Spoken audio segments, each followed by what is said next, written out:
Kabilugan kan mga baretang kinalap kan pinagsarong puwersa kan News Center asin Mega Force Patrol. DCGB Bareta alas 12. DCGB Bareta alas 12. Mga pinakahuring pangyayari sa Kabikolan, sa nasyon, asin ibang parte kan kinaban. Ibabareta ng Ngunyan. DCGB Bareta alas 12. Ngunyan ang sa inyong tagapagbareta. Marhay na ito mga tugang, Biyernes po ngunyan, 18 sa bulan kang Pebrero 2022. Ini ang sendong Bareta alas 12 asin kami ang sendong mga tagapagbareta. Ako po si Mardila Dainiba. Ako man po si Francia May Boras. Sideline kan sa tuyang darakulang Bareta enot sa lado lokal. Munisipyo Kamalilipot Albay, African Swine Fever free na. DepEd Bicol, nahadit sa posibleng maglangkaw pa ang mga estudyante na dahil tao magbasa kung magpapadagos pa ang distance learning scheme. Gobyerno lokal kan Legazpi determinado na langkawan ang numero ka mga nabakunahan kontra COVID-19. Comelec Tabaco, nasa pagpaplano pa sa gigibo na Oplan Baklas kan mga election paraphernalia sa syudad. 10 milyones na doses ng reformulated Pfizer COVID-19 vaccine. Tiglalao man na mag-abot sa nasyon. DOH kinundenar ang pangapulan kan Comelec na turusan ng health protocols para sa in-person campaigning. Immunocompromised individual dapat magiraray na gumamit nin face mask in kaso dahil na i-require sa ultimong quarter kan taon. DILG, hinagad sa mga LGU na magpasara din ordinansa na nagbabawal sa pagpapabakal ng medisina sa sari-sari store dahil sa paglakop kan peking bulong. US President Joe Biden binulgaran sobra 150,000 na militar kan Russia na nakapalibot sa Ukraine. Asin sa lado nin sports, sa players kan Gilas Pilipinas para sa FIBA World Cup asin qualifiers na dugangan pa.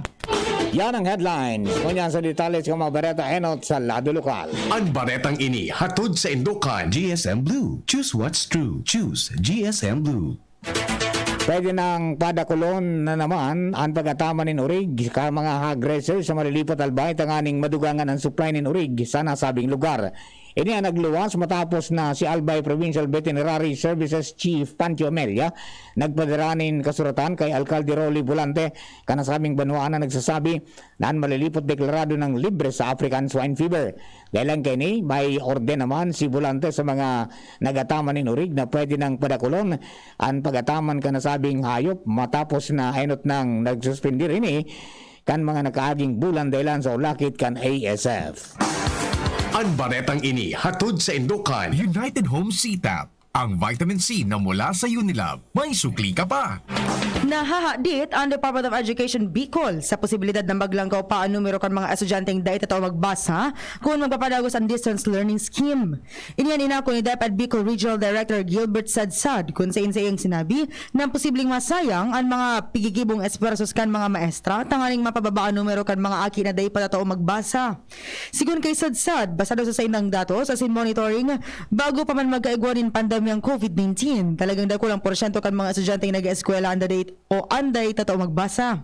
Taon 2019, kan pinunan kan ahensya ang intervensyon, tangaling masolusyonan ang siring na problema alagad dahil sa COVID-19 para mientras na suspendido ini dahil sa COVID-19 pandemic. Naggalawom si Sadsad na magpapadagos ang habang kaso ng COVID-19 sa Bicol Region, tangaling makabalik na ang face-to-face classes sa mga eskwelahan sa rehiyon. Ang baretang ini hatod sa Indokan. Best Cafe 8-in-1 Coffee with Herbal Mix. Awarded as Best Organic Herbal Coffee Brand by the Golden Globe Awards for Business Excellence. Best Cafe 8-in-1 Coffee with Herbal Mix. Mabibili sa mga drugstores at supermarkets nationwide. Talagang determinado ang gobyerno lokal kan siyudad ng Legazpi na mas lalo pang madugangan ang bilang ka mga residentes na nababakunahan kontra sa COVID-19. Ini sa rason na nagpapadagos naman ngunyan ang pagbakuna sa iba-ibang mga malls asin barangay multipurpose COVID coach kung sa insakop kini ang pediatric asin adult category pati naman senior citizens asin persons with disability. Sa ibong lalado ang pagbakuna sa mga aking may edad na 5 hasta 11 anyos nagpapadago sa masunod na simana asin ini mangyayari sa Roaldao sagkod na mabakunahan ang target population in preparasyon sa pagbukas kan face-to-face classes. Ang baretang ini hatod sa Indukan, RightNet. Pag may check, that's the right one. The right one is RightNet.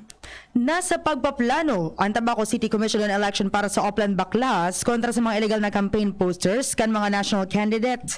Iniyan pinagkonfirmar ni Tabaco City Election Officer Attorney Carla Herrera. Kung saan nakikipag-coordinar na sila sa Philippine National Police, Department of Public Works and Highways sa City Environment and Natural Resources na iyon magiging katuwang ninda sa pagharali kan mga posters na dahil nakabugtak sa designadong common poster area as hindi nagsunod sa pinagtalaan na tamang sukol kay ini. Sinabi ni Herrera na mapadara pa man sinda nin mga surat sa mga kampo kan kandidato tanganing hagadon sa inda na mag-inisyar na halion ang mga posters bago sila magkondukta nin Oplan Baklas dahil ang posibleng makampang sa magkakariyong penalidad ang mga madadakop asin mapapatunayan na nagkaigunin violasyon sa guidelines kan COMELEC. Ang baretang ini hatod sa Indukan. Downy, magbagong buhay na. Enjoy the tag-init minus ang heat with Downy Antibac. Sa iba pang baretang lokal, sa prioridad kang gobyerno probinsya kan Albay, ang salud ka mga Albayano kung saan nakatala na buksan ang dialysis center sa segundo distrito kan Albay sa mga masunod na aldaw mientras na nagpapadagos man ang konstruksyon kan Albay Provincial Hospital sa Ligao City na may 300 na bed capacity. Sinabi ni Gobernador Al Francis Bichara, importanteng madugangan ang mga health facility tanganing masimbagan ang pangangaipo medikal ka mga ini. Apera digdi, ang Albay Provincial Health Office nagpapadagos man sa medical, dental as in optical mission sa manlain na barangay kaibana na ang pagbabakuna kontra COVID-19.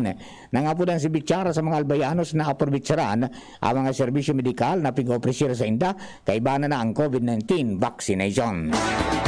Ang baretang ini hatod sa Indukan. Neozep, ang mabilis sa sipon at lahat ng sintomas nito. Phenylephrine HCl, Chlorpheniramine Maleate, Paracetamol, Neozep Forte. Pirmado na ni Alcalde Noel Rosal ang isinumiter na plano kan sangguni ang panlunsod kan Legazpi na mabilog nin technical working group na makondukta nin feasibility study sa pag-establisher niya na local economic enterprise on public utility for bulk water supply and development sa Barangay Buena Vista, Legazpi City.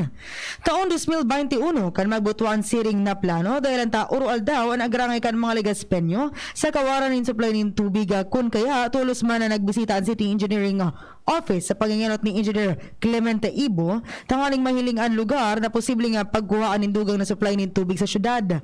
Ang Technical Working Group, papanginutan ni Alcalde Noel Rosal bilang chairperson, co-chairperson si Vice Mayor Bobby Cristobal, kay Banaan Committee on Public Utilities, Committee on Energy Committee on Environmental Protection na siniba pang opisina.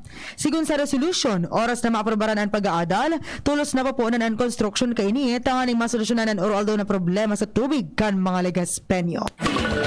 Bagatugang yung pang primerong parte kan sa tuyang mga bareta alas 12, mga bareta sa lado lokal.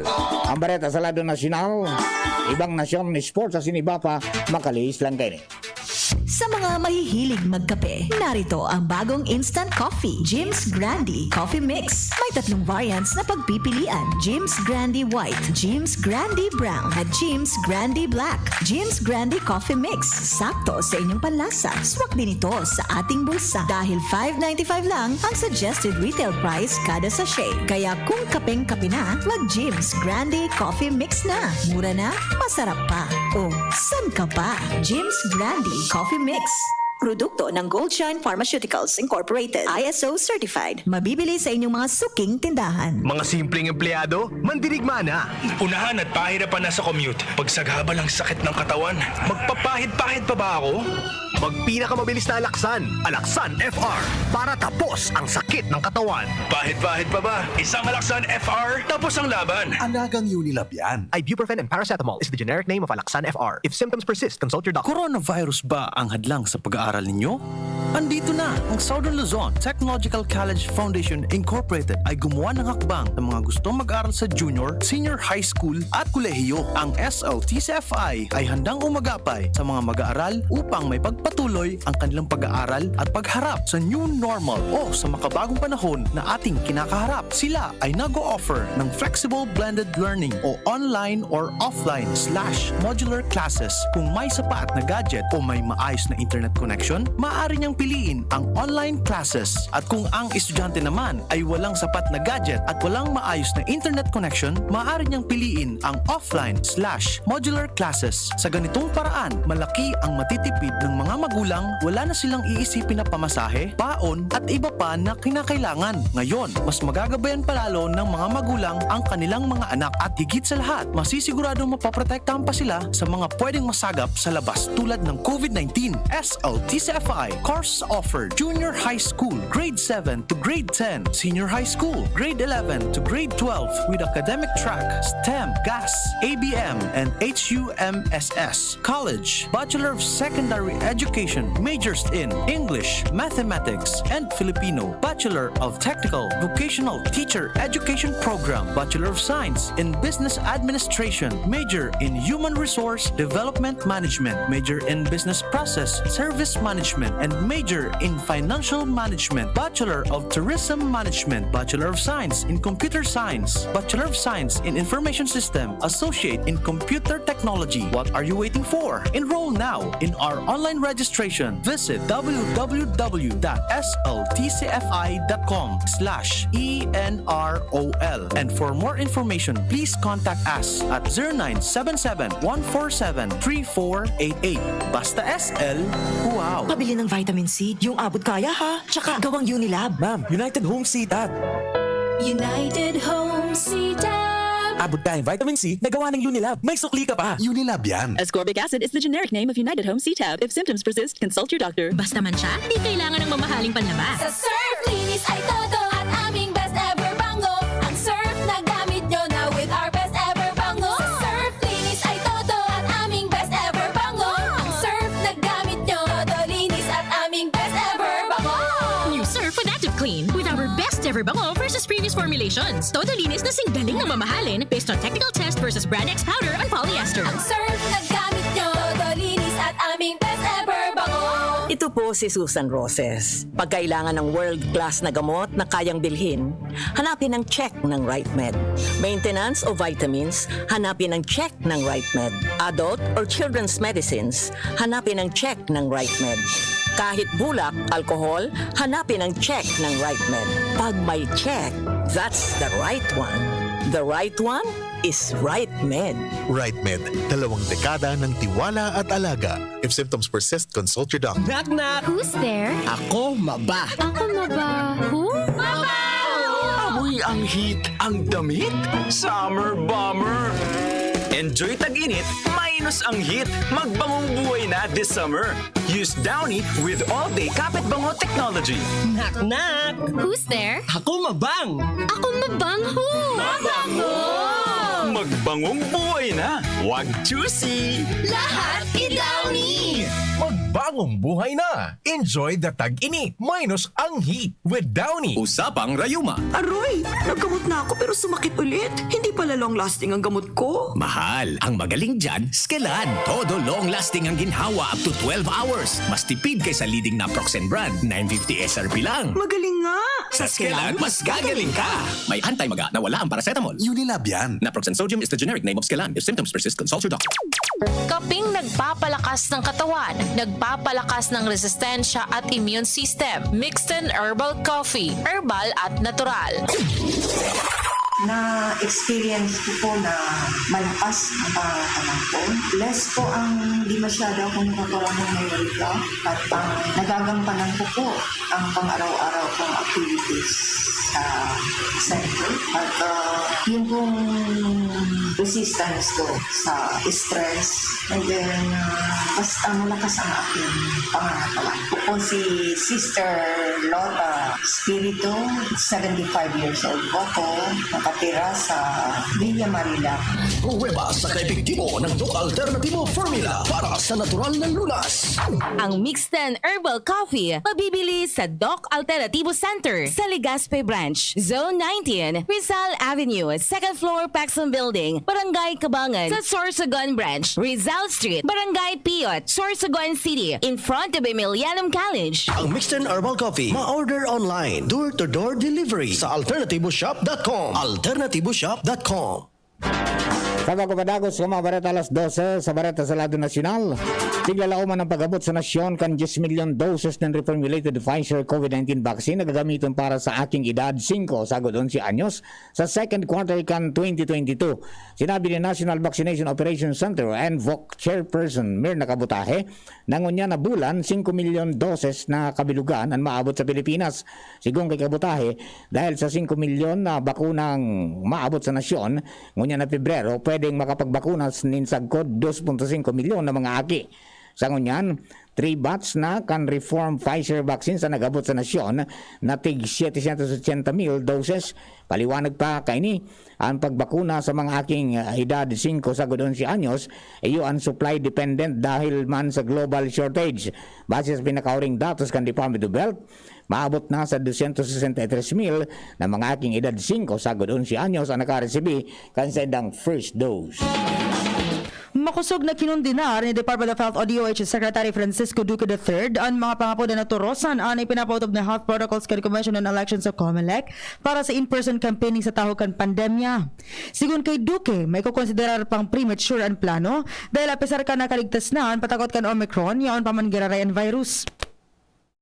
Nagkapira sa mga pagrekomendar ang pagtugot sa mga partido na makipag-abrasa, pag-selfie as in beso-beso sa tahukan rally. Pero sigun sa secretary, imbes na gibuon ini, mas marahin na ugalion na sanaan fist bumps as na pagwagayway kan kamot. Kan Pebrero 8, nagpunan kampanya sa Pilipinas para sa national position. Dahil pa man giraray o dapat mang giraray na magsulog ng face mask ang mga immunocompromised individual in kaso dahil na i-require sa ultimong quarter kan taon ang nasambit na bagay. Sigung kay Dr. Rontgen Sulante, Epic and Adult Infectious Disease and Tropical Medicine Unit sa San Lazaro Hospital, na dapat siguruhon kang gobyerno na may sufficienting population immunity kontra sa COVID-19 bago halion ang mandatoryong pagsulog ng face mask. Pero digdi, dapat manadaing bagong SARS-CoV-2 variant of concern. Sinabi pa ni Sulante na pwedeng ibugtakman ang nasyon sa mas hababang alert level o halion na sana ang bagay na ini kapag naging estable na ang mga kaso laban sa virus asin wala ng community transmission. Kadakod kan paglakop kan mga peking bulong sa mga saradit na retail stores, hinagad kan Department of the Interior and Local Government o DILG sa mga local government units o LGUs na magpasar ng mga ordinansa na magbabawal sa mga pagpabakalin medisina sa sari-sari store sa bilog na nasyon. Kasabay kay ni, sinugo ni DILG Secretary Eduardo Año ang Philippine National Police o PNP na siguruho na daing pagpapabakal na bulong sa mga sari-sari store asin arestaron ang nagsusuway sa ley, lalo na itong mga nagpapabakalin peke na bulong. Sigun kay Año, delikado ang paglakop kan peking bulong sa tawakan pandemya. Sinabi pa niyang di dapat na magpabaya ang mga LGUs asin mga otoridad dahil salud asin interes kan publiko ang nakataya digdi. Pagiramdam kan sekretary sa publiko na kapag makalkal o mabakal nin sarong mga o nin maski anong bulong, importante na kuhaon na sa nainis sa mga legal manufacturers. Sa bareta niya to sa ibang nasyon, ibinulgar ni US President Joe Biden na maabot sa sobra 150,000 na tropang militar kan Russia ang matinding nakapalibot sa Ukraine halis sa norte kan Belarus sagod sa este asin sur na parte kan Russia. Pig-aram pa kan Estados Unidos kung totoong pig-pull out na ang nagkapirang Russian troops matapos na naging pahayag kan Russian government. Sigong kay Biden, handa ang United States sa diplomasya may kinaraman sa posibilidad sa pananakop kan Russia sa Ukraine. Iba pang detalles kan barata sa lado ng sports, nakadugang si Francis Lebron Lopez sa Gilas, Pilipinas, nakasabay sa national team pool para sa FIBA World Cup as Asian qualifiers. Si Lopez na naging PRO matapos magpirma sa overtime elite sa Estados Unidos, iyan pinakabagong player na mag-ensayo sa Gilas. Ang 18 anyos na dating Ateneo High School standout, day pa man nakakaduman sa Estados Unidos dahil sa visa issue. Enot kay ni, sinda third year, Ravenna, Dwight Ramos asin Juan Gomez de Liano, iyo na mapakusog sa national team pool. Sa tuyang bareta sa siyensya at teknolohiya, vegan dishwashing block. Ang bagong imbentong sabon ka mga eksperto sa siyensya at teknolohiya sa kinaban. Sinang sinabi na kasalida ini sa siyam na plastic bottles o container ng dish soap asin gibo sa sanggatos meal o kaya 100% vegan ingredients asin pwedeng magdurar nin anom na bulan ang sarong pidaso kan washing block na ini. Ikuskusan ang brush o sponge sa washing block asin magpuon ng magugas. Kantidad na $12 o $12 ang presyo kay ni sa merkado asin pwedeng gamiton na pangpunas sa countertops asin maging pang spot clean carpets. Ang soap block nginibo na warang palm oil kundi organic plant asin mineral na ingrediente sana asin napapato sa eco-friendly paper bags. Istorya na iiba. Sarong bados sa Pakistan ang naglubong nin dedos na pako sa sayang payo dahil bubulagan na ini kanagom niya pagdaipay ni nagkaaki ni lalaki. Sigun sa Pakistani Health Ministry, nagduman ang babae sa sarong faith healer na nagsabing ang pagtalbongin pako sa payo pag orasyon ang solusyon para magkaigwanin aki na lalaki. Bago pa magduman sa ospital, binalo na nindang tanggalon ang pako pero day ini nagibo. Asin sa tabangkan mga doktor, matarayon po na nahalian ang katalbong na pako. Apisar kan insidente, ibinida pa kan babae na igwa siyang kamidbid na nagtalbong manin pako sa payo asin nagkaigwanin aki na lalaki. Sa ngunyan, para gusto na pigahanap kan mga otoridad ang faith healer na dinuman kan bados na babaeng Pakistani. Pebrero 18 kan taon 1961 kan i-beatify ni Pope John Paul II durante kan papal visit sa Pilipinas ang dating altar boy gikan sa Binondo, Manila na si Lorenzo Ruiz. Inang kaya na tinuting beatification ceremony na ginibo sa luwas kan Vatican City, Rome. Si Father Ruiz pig-elevate sa sainthood as in pig-canonized ni Pope John Paul II sa Vatican City kan October 18, 1987 bilang pinakang-enot na Filipino saint. Mga tugang inapang kabilugan sa tuyang alas 12 mga bereta, pinipon na sikinalap sa DCGB News Bay. Sa pangaran ni News Director Dini Peralta, sin Angel Mostasa sa pagsuratkan mga bereta. Sa lado technical, si June Napolis, the man from Poland.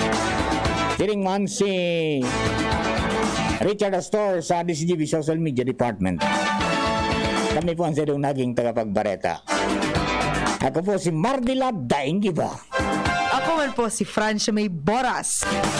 Dahil maglubong kipako sa payo. Kapag ginibon ni Dayan, deklarado kamong, igwa kamong kapali in the youth. Thank you and God bless the Philippines. Bye-bye. Sa indong nadangog, ang mga dalakulang bareta, unan aldaw, ang tabayan ng giraray sa